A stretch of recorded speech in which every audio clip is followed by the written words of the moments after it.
Welcome to our evening coverage of the Camp David Trilateral Summit. I'm Yoon, joining you live here in Seoul. President Yoon is already on his way back to South Korea after finishing off a major diplomatic feat, the Camp David Trilateral Summit. At the first standalone summit between the leaders of Seoul, Washington, and Tokyo, the three leaders discussed ways to institutionalize future cooperation and hold routine summits. Our Oh Soo-young, who has been traveling with the president, starts us off. South Korea, the United States and Japan have formed a trilateral cooperation system to immediately address common security challenges across the Indo-Pacific, including North Korea and China's actions that destabilize the region. At their Camp David summit Friday, President Yoon, Joe Biden and Prime Minister Kishida declared key three documents aligning their stances and institutionalizing their three-way cooperation, sustaining and building on the ongoing rapprochement between South Korea and Japan. 자유인권 법치라는 핵심 가치에 기반한 한미일의 강력한 가치 연대는 더 평화롭고 번영하는 세계를 만들어 나아가기 위한 든든한 토대가 될 것입니다. The three countries plan to hold a summit between the leaders at least once a year, along with meetings between their top security and industry officials. Various frameworks for dialogue and policy coordination include a consultative body that would muster an immediate discussion and response to common security threats under the joint commitment to consult. 특히 우리 세 정상은 삼국 공동의 이해를 위협하는 영내 긴급한 현안이 발생한 경우 신속하게 협의하고 대응하기 위한 소통 채널을 수립하기로 했습니다. On specific security issues, the three leaders called for the complete denuclearization of North Korea, agreeing to launch annual multi-domain trilateral exercises to enhance coordinated capabilities. They will also launch a real-time missile warning system and a working group to counter Pyongyang's illegal cyber activities. Also, for the first time, the three countries expressed their mutual support for a free and united Korean peninsula, and addressed the North's human rights violations, including its abductions and detainment of foreign nationals and prisoners of war. Furthermore, the trio broadened their commitment to a rules-based order in the Indo-Pacific, opposing changes to the status quo by force. Calling out China's, quote, dangerous and aggressive behaviour and its unlawful maritime claims in the South China Sea. The three countries pledged greater engagement with the Association of Southeast Asian Nations and Pacific Island countries on maritime security and development assistance. They will also work in tandem with security initiatives like AUKUS and the Quad. On global matters, the leaders agreed to join hands on peace and reconstruction efforts in Ukraine. While the three countries have not formed a security alliance based on collective defence comparable to NATO's, the new era of trilateral partnership has been designed to be progressive and enduring in a rapidly changing world. Officials say the Camp David meeting makes diplomatic history in the 21st century as the three Pacific powers form a distinct and independent force for cooperation in the Indo-Pacific security environment. Oh Soo-young, Arirang News, Maryland.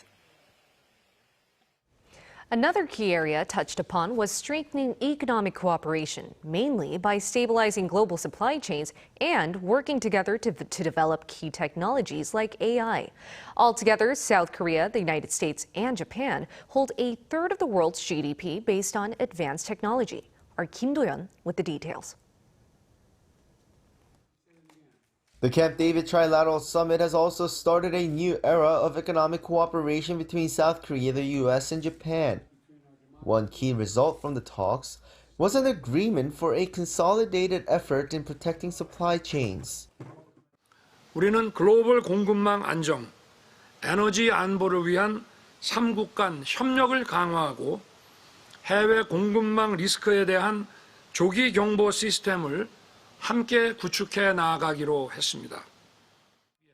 The president's top economic advisor explains that with the three countries accounting for a third of the world's GDP, this economic partnership has a huge impact on the global supply chain, especially considering the three economies are based on batteries, semiconductors, and other advanced technologies. The three also agreed to work together in research and development of key technologies in efforts to find future growth engines for the three countries. 특히 인공지능, 양자, 바이오, 차세대 정보통신, 우주 분야에서 한미일 협력은 큰 시너지를 낼 수 있습니다.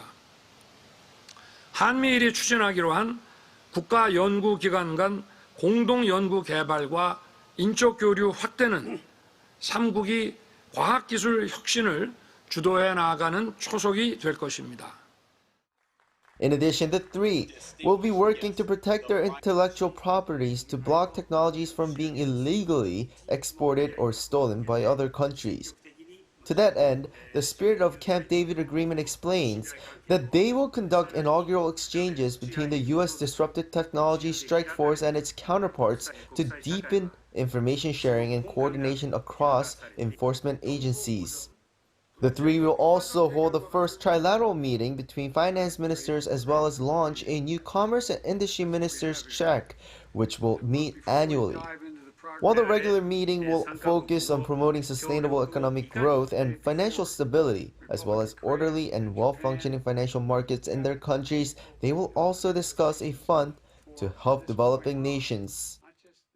We're deepening cooperation between our development finance institutions to mobilize more financing for quality infrastructure and secure communications technology to help low-income and middle-income countries throughout the region take on the challenges that matter most to their people. South Korea's top office has shown confidence that this trilateral summit particularly institutionalizes economic efforts instead of just setting the direction. Hence, the president's top economic advisor says the announcements are guaranteed to be sustained. Kim Do-yeon, Arirang News. The three leaders didn't meet just to strengthen peace and stability in the Indo-Pacific region. They looked further ahead, aiming to bolster peace around the world. Song Yoo-jin tells us how they'll be doing that. The focus of the first-ever standalone summit among South Korea, the U.S., and Japan transcended their trilateral relations. This summit was really about our relationship with each other and deepening cooperation across an entire range of issues that went well beyond just the immediate issues we raised. It was about more peaceful and prosperous Indo-Pacific, a region, quite frankly, that would benefit everyone living there and around the world if we get it right. Together, the leaders of the three countries jointly addressed ongoing regional and global concerns. As part of their commitment to advance shared values of freedom and peace, they've scheduled a trilateral policy dialogue for October. There, the three countries will discuss ways to better synchronize and cooperate in areas of development policy and humanitarian response. Furthermore, the development finance institutions of South Korea, the U.S., and Japan will pool resources to support countries in need, enabling them to access high-quality infrastructure, combat climate change, and establish resilient supply chains. A memorandum of understanding was signed between the Export-Import Bank of Korea, the U.S. International Development Finance Corporation, and the Japan Bank for International Cooperation.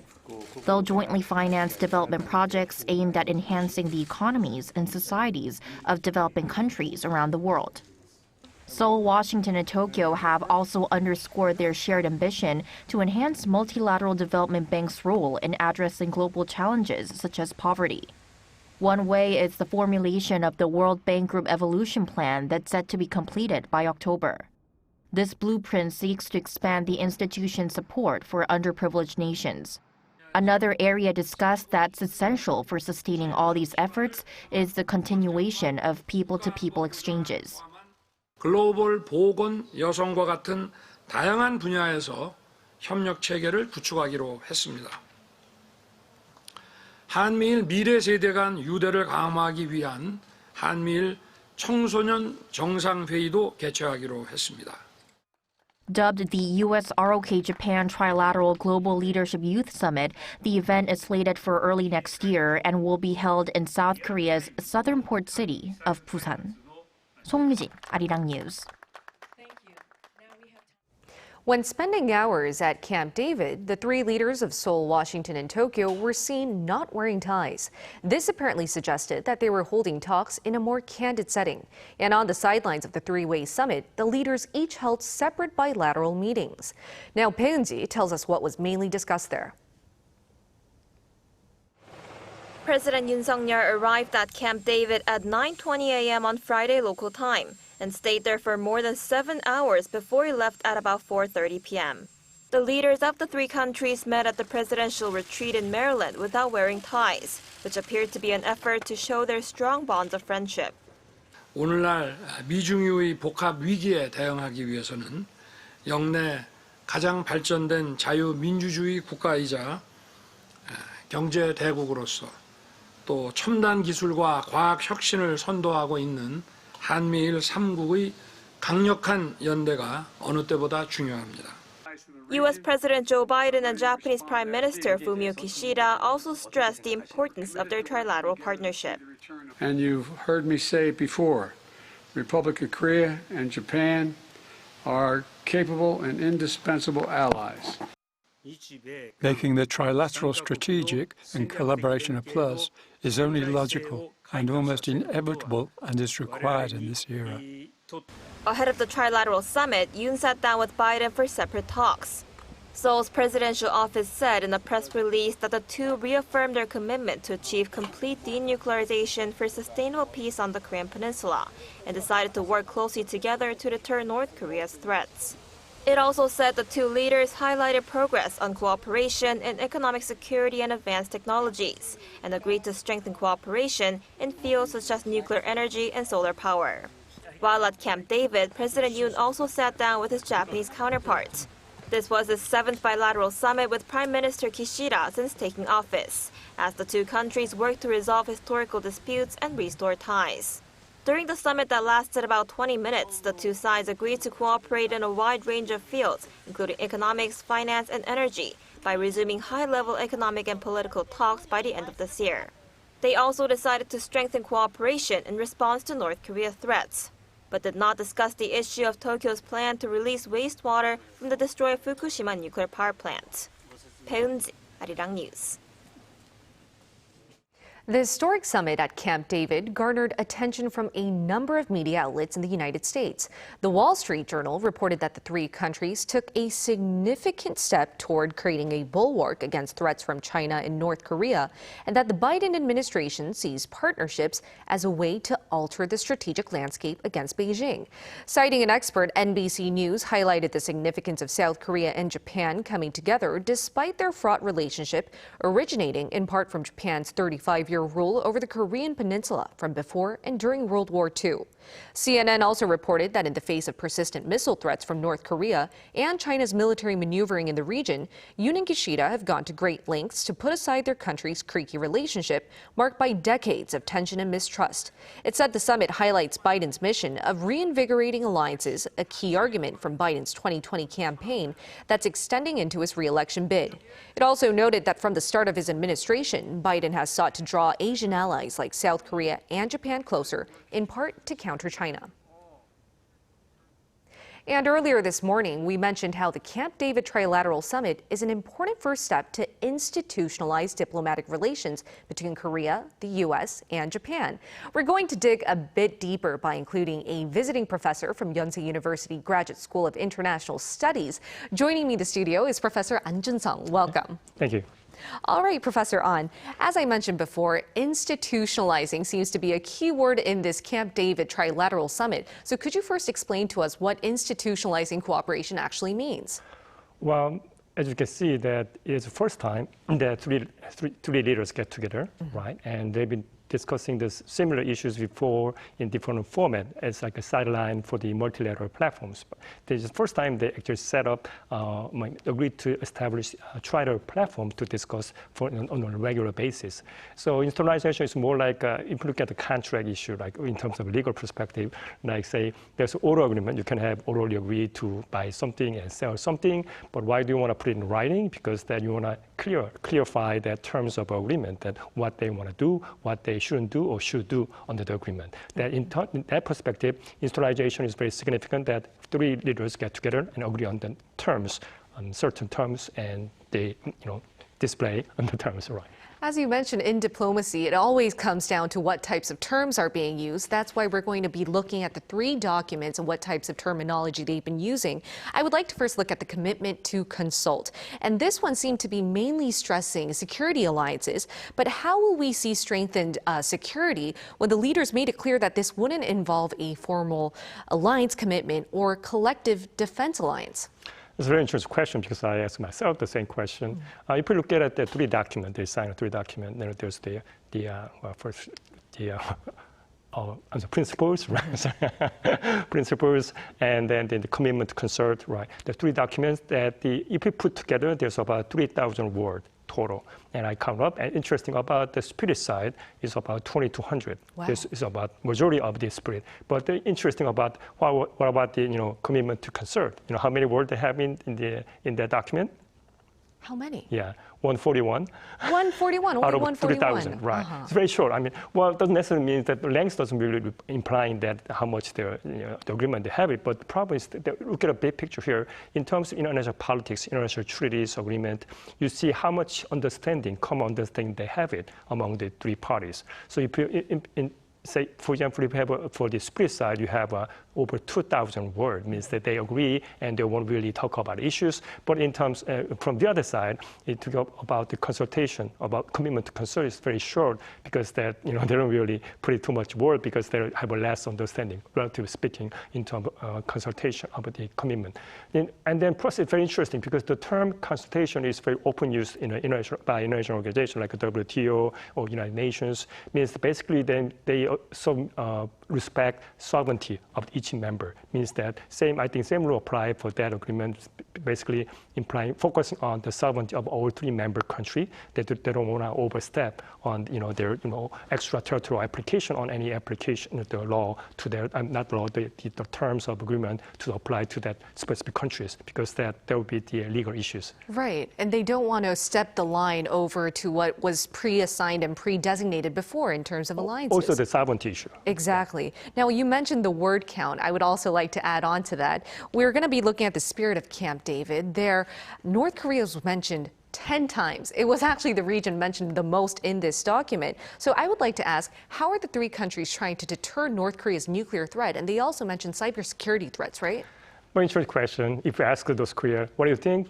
Nothing new, nothing surprised, right? Interesting. Let's look at different. I think that part, split part, I think is drafted by Korean side. I think. Why? Because there's cultural difference about U.S. and Korea. Right. In Korea, in the Korean culture, how you emphasize something, you repeat the same word. That is very true. North Korea, like freedom, right? But in U.S., Western culture, you don't repeat it. If you repeat the same word, that's really not a good sign for the other side. It's more like you making it louder or something you emphasize some way and put it in a way, in logical way to emphasize in the beginning of first sentence, something like that. So the way I see that doesn't really carry much meaning to North Korea because they know it's coming anyway. But I think that North Korean issue is there, and that's really imminent issue from South Korean perspective, government perspective, compared to U.S. and Japan, right? I think that's the one they will emphasize it, but doesn't matter how many times you emphasize it because there's issue, the impending issue for South Korea, right? Then can we evaluate that as a win for South Korea? Oh, what do you mean? As a win, I know it's really hard to define who's a winner in diplomacy. There's no winner in international politics, I say. And then there's always a price tag come on. Yeah. My concern is that no matter what they do on the writing, written agreement, and you will see that price tag. So my concern is that personally, that what kind of price tag the President Yoon bring to get home together. That's the issue. They haven't discussed it. And from Japan's side, if you look at a big picture, I'm sure the Prime Minister very happy to have a new member because that obviously South Korea will share their cost, whatever financial cost there. But what kind of things we're getting from the Trilateral Summit? Right. That's the issue. And there's some things we talk about, the public talk about the nuclear waste in the Fukushima. That's the issue. What are we trying to get in? What are we going to get it? We will reevaluate rather than North Korean threat. Well, that's the one already there, but there's a new issue coming up. So we have to wait and see what happened, how the administration handled that. For sure. Very tricky issues. It's a very tricky issue. And speaking of price tag, if we stay on the spirit of Camp David, for the first time, South Korea signed off something that seems to have strongly condemned Beijing. So if you take a look at the screen, we have an excerpt from the Spirit of Camp David, and the document quoted China's behavior in the South China Sea as dangerous and unlawful. It also said the three leaders maintained their position on Taiwan, calling for a peaceful resolution to cross-strait issues. So Beijing has been quite assertive with our position in this trilateral summit. How do you expect relations with South Korea and Beijing to play on from now, though? Well, look at here. First, going back to the first question, what about the concert, the cooperation concert, what about the commitment issue? Well, if the foreign minister in Korea both say in China, well, you have to do it this way. That's what the Biden wanted. But look at the commitment side. We have nothing. We just agree on the trilaterally cooperate, right? There's nothing very specific. There's no obligation. Yeah, well, no legal obligation. The sovereignty issue also. So I guess that's why we talk about the relative lengths of three documents. We can have, way to out. The pushing. We can do it. That's the only thing we can do. We don't hate you, basically. We don't have your enemy. I guess that's the political, maneuvering. I guess. And how do you think relations will roll out with Beijing then? Same thing with North Korea. Nothing new, no surprise. So I think that it's time for Chinese Beijing government to change their strategy, because I think they're kind of pushing it very hard, taking hard player position and a way to pushing it. I recently read the news about the Chinese government changed the policy about group tourists to visit Korea. Right. But I think a little bit late in a way, because they could have shown a good, better gesture, taking more, for more as an initiative earlier time, maybe more positive light on Korean side. But now it's maybe they need it. The public knows that because they got cornered, maybe they should sending us some gift. Basically that's untimely, but at least better than nothing. Right, better than nothing. And on the brighter note, the retail industry and tourism sector is welcoming this, because we'll see more outbound tourists come to Korea. Oh, yeah, we'll wait and see. We'll have to see for sure. And moving on to the last document, the Camp David Principles. In this document, the leaders highlighted the importance of technology and economic cooperation. Now, how can we ensure a win-win situation for all three countries? Tough question. Let me take the devil's advocate. I disagree, because the areas that talk about AI, frankly speaking, you don't have much AI industry in Korea. To be honest, if you look at the Kospi, any company have AI technology, there's none actually. Japan is fine they're doing very well in the humanoid side. US obviously they're doing the military side, but Korea is very infant stage, very slow on size. But I don't think they will call it cooperation per se. But I think they want to put something IT side, because I think that's kind of added by Korean side, because they want to put IT side. But the idea is that, do we really have cooperation with Japan, or that AI stuff? That will long story to see what happened. The political perspective, yes, maybe, but actually in terms of actual practical implementation of their agreement, then I think different story. Because of the capability difference. The different level of the development side in the specific industries. I see. And I would now like to focus on economic cooperation. I think the Biden administration has emphasized numerous times that this is a very important way to go in order for alliances to be built. And it's really interesting to note that Biden chose to bring not only the Secretary of State, Antony Blinken, into this summit, but also the Commerce Secretary, Gina Raimondo, to the table. What can we read into this? Just put plain English, send me more money, right? Send us more money, right? So, you know what? If I was there, I would say, what happened to IRA? You say you are the ally. What happened to IRA? We discriminate us. We pay Hyundai and Kia is struggling because of the IRA, and then they just, that if you look it up, there's no electric vehicle agreement at all, because that's really a hot issue for Korean industry. Is missing out. And then they ask the Fukushima wastewater, what happened to Fukushima water? Oh, it's not the agenda, right? So what are we getting from that agreement other than we have a trilateral agreement? Well, that's important. We had established the trilateral platform. I think that's significant. It's by itself, but what are we trying to go and get there, and what are we trying to actually getting out of it? That's the issue we're looking into. Greater expectation from the public. Right. What should we have gotten then? Professor? Something tangible, I guess, something shown here. Well, we take, Biden agreed to take out Korea out of the IRA list, say, well, we're ally, but it never happened because that, frankly speaking, I think they're targeting Korean competitors because in terms of domestic competition in the EV market, Korea is very challenging because they are competing with the US producers, right? So there's things that they never say limited, but they do it. But if you want to say, we want trilateral happens, let's omit Korea, take it out, Korea and Japan out, the IRA to watch list. Yeah. There should have been more tangible results, is what you're saying. Yeah, show us your money, right? Don't keep calling us for the money. Just show me your, what you're doing, rather than talking political, that rhetoric saying, your freedom, peace, but what we're trying to gain. Exactly. I think you did scratch upon what a lot of people were thinking, but at the same time, it is symbolic to see that institutionalized diplomacy was discussed, and it's the first standalone summit. And another agenda that should have been mentioned but wasn't mentioned was a question asked by a lot of reporters towards the end of the joint press conference. It was about Japan releasing its treated radioactive water from the Fukushima Daiichi nuclear power plant. Now, President Yoon said this wasn't a part of the agenda, but do you think off the record that the leaders did talk about it? Why or why not? Well, I don't think that they did. I think they talk about it because that's not what they know. There was a dispute issue. And plus there's a public opinion issue. It's not about political leaders get together, agree on. Because I'm concerned is that Camp David, when I first time heard about Camp David meetings, I really be concerned because there was I got my personal deja vu. What happened to President Lee Myung-bak at a Camp David, so happily driving golf cart, playing golf together, and got back. What happened? And that medical disease, things happen, demonstration, and his support rate really plunge. So very really bad thing happened. So my concern is that now they take like a baby step. And now now it's time for the administration show what some tangible result, something. Why did they sign this agreement? That's what we're getting from it, rather than North Korean nuclear threat. Right. I think that's a very good point you made. And now I would like to ask the very last question. President Joe Biden lauded Seoul and Tokyo from coming together and showing political courage, especially at a time when we're seeing the world standing at what he quoted an inflection point. But now China, North Korea, and Russia, even before the summit, has been saying that this is America's way of countering China and people that clearly are not their allies and creating an Asian form of NATO. So do you think that the Trilateral Summit will shake up a new geopolitical order?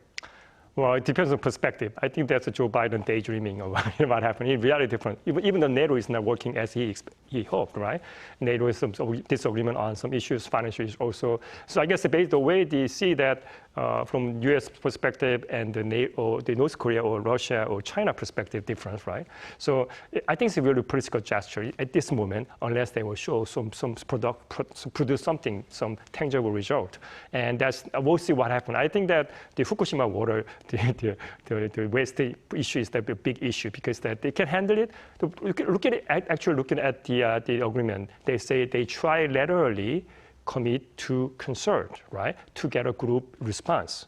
So what's the result of the Fukushima? It means that all government agree on the dumping the wastewater into the ocean. And I want to see how the administration say because according to that agreement, the Camp David agreement, they have to say we agree to put it together. Obviously the U.S. already agreed because it's too far away. They don't really care about far away unless you live in Hawaii or Guam, right? Yeah. So that's the issue. So we'll have to see how issues unravel from here. But thank you so much, Professor An. It was a pleasure to hear from you today. My pleasure.